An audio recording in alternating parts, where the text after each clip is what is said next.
Hello everyone, welcome back to another discussion video. I thought it would be best to share my thoughts on recent Pokemon news and the upcoming DLC. We are just 1 week away from the Hidden Treasures of Area Zero DLC Part 1. I honestly cannot wait to play some new Gen 9 content. I don't know about you guys, especially after quite a long wait.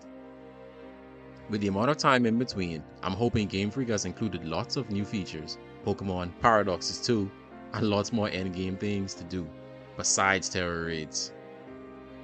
So far, they would have recently revealed a new Pokemon found in Kitakami, Poltergeist, on August 22nd.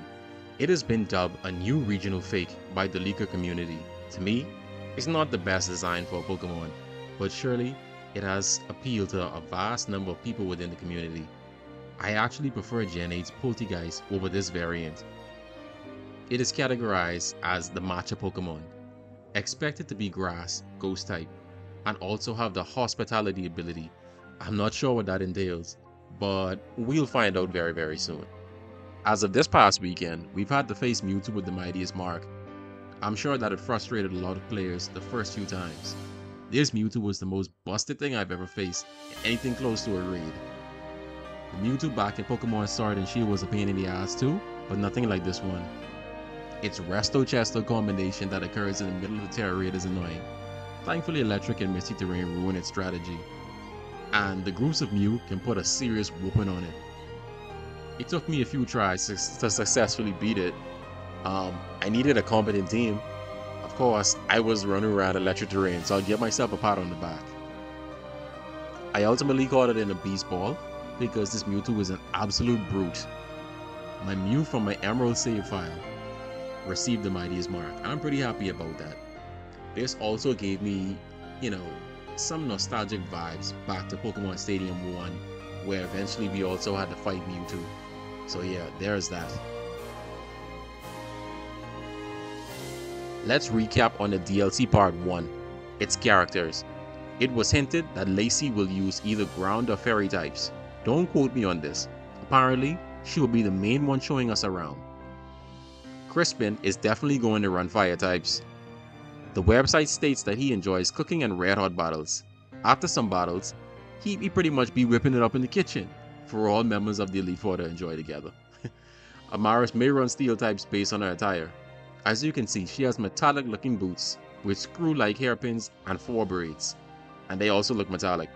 The Pokemon website refers to her as a tactician who keeps her cool in any situation. An ironclad, hint hint, exterior is underneath, but she really cares for her friends. The most interesting of the bunch is Drayton, who obviously is related to Generation 5's Drayden, who was the 8th gym leader in the first Black and White games. He is definitely running dragon types. And his ace, Archaludon, a really cool Pokemon mind you. I really love Duraludon in Pokemon Sword and Shield, and it receiving an evolution in this generation does not surprise me. Gen 5 is among my favorite gens, next to Generation 3 of course. According to the website, he may act lax, but he's apparently a force to be reckoned with in battle. He doesn't seem to go to class often, and rumor has it, he's had to repeat a year thrice already.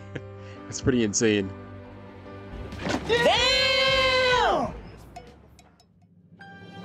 As for leaks, just a brief disclaimer ladies and gents, you have a few seconds to leave this video if you do not want to see or discuss any leaks. 5, 4, 3, 2, 1. Ridliku has been on a rampage lately with a few hints to what is coming in the DLC. The types of new Pokemon and so on. It seems that the typing for the new Pokemon are as follows. Okidogi is hinted to be poison and fighting. Monkey Dory, poison, psychic. Pheasantipity, poison and fairy. Apparently, these new Pokemon will also have mass forms, including Pikachu and Eevee, since there's so much hype around those two Pokemon. As for Ogerpon, it seems that it may just be ghost and grass type, especially when the teal mask is on. There are also very interesting masks, a very several group of masks that Ogerpon has, and each mask has a particular form So the Wellspring mask makes it Ghost and Water.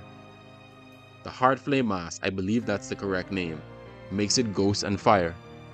And the Cornerstone mask makes it Ghost and Rock. At least this allows Ogerpon to be more versatile competitively. However, in comparison to the other DLC Pokemon recently, especially in Generation 8, such as Urshifu and OP Calyrex forms, its stats may end up being too good for OU competitive tier. But I guess that's if you care about Smogon rules. Honestly, I'm hoping it'll be pretty balanced.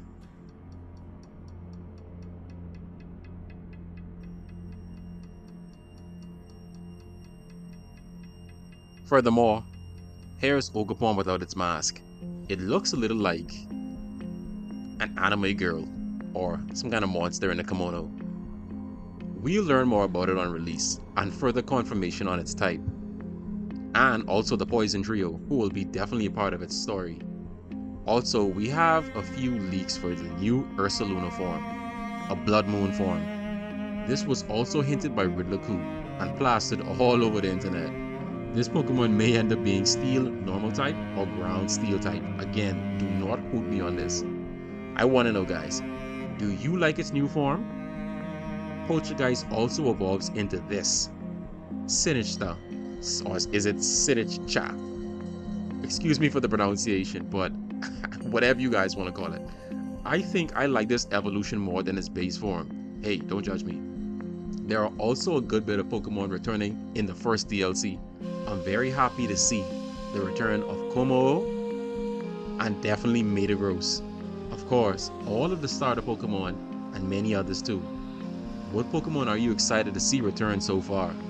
As for characters, we have Perrin, who may also have some relation to Adamant from Legends Arceus, who was in the Diamond Clan. There'll definitely be a lot more characters to be, actually check out. And then again, there was this one girl, I think, from the DLC. Everyone's trying to hint that, maybe she's a robot because she has Scarlet Violet colors and so on. So she definitely may be an important part, important character in the DLC. And then, of course, they notice a new Nurse Joy as well. So, there's a lot going on in the DLC, and I honestly cannot wait to play. Well, to conclude, what do you anticipate most from the upcoming DLC Part 1? Make sure to comment down below, like, subscribe, and many thanks for watching. Take care, guys.